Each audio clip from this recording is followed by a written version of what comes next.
afternoon. I'm Sogen from Class 2 Gemilang. Today I would like to tell you a bit of one of my favorite books, Charlie and the Chocolate Factory by Roald Dahl.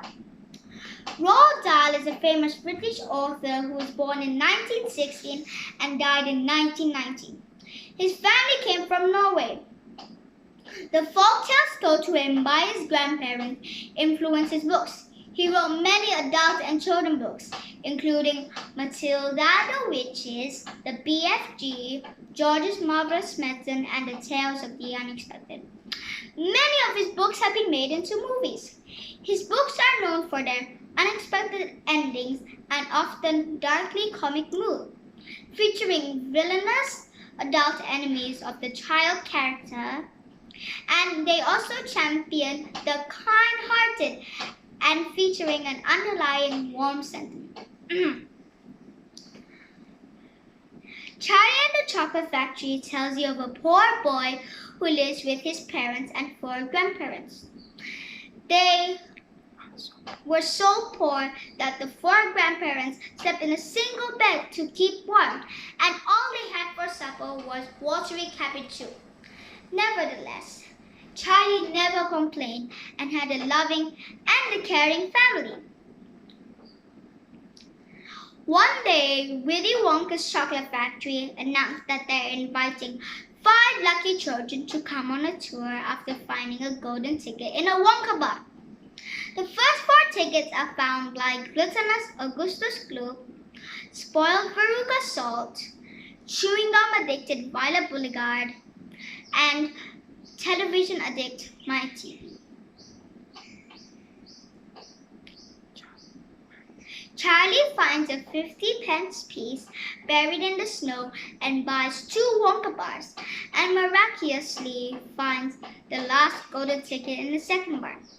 As he can bring a family member with him, Grandpa Joe agrees to go.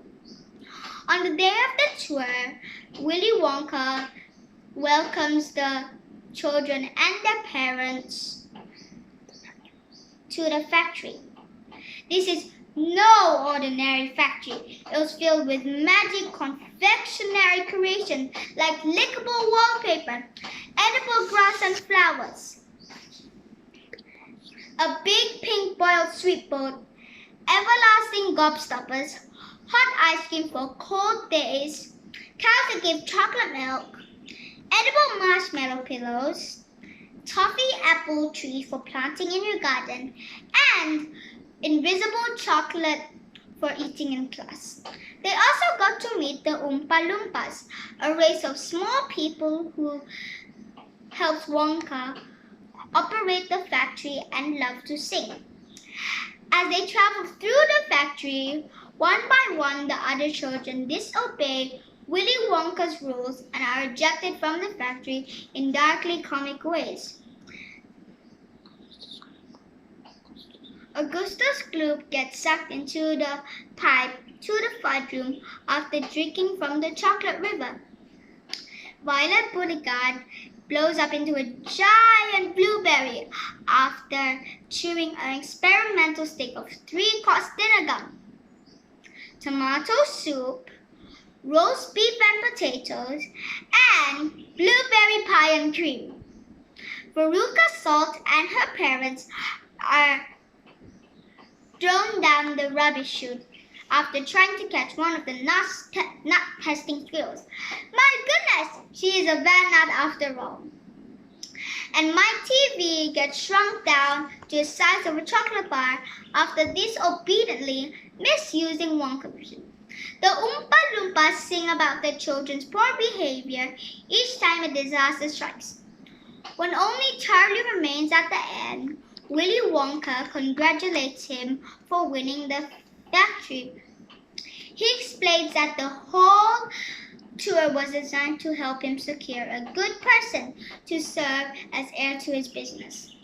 Charlie was the only child whose inherent goodness allowed him to pass the test.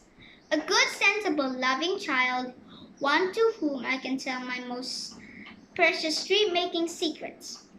They ride the great glass elevator and watch as the other children leave their factory before flying to Charlie's house, where Willy Wonka invites his entire family to come live at the chocolate factory. What happens to the children in the book is determined by their character.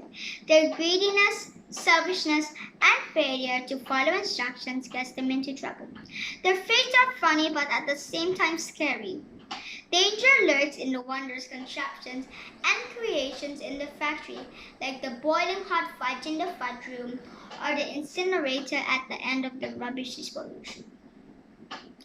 When I was reading this book, it felt like I was in a different world. It was never boring, as amazing, and unexpected things happened one after another. The characters were comic and exaggerated, yet at the same time believable. I would recommend this book to anyone who likes chocolate and enjoys a book filled with fantastic and marvelous creations. Thank you.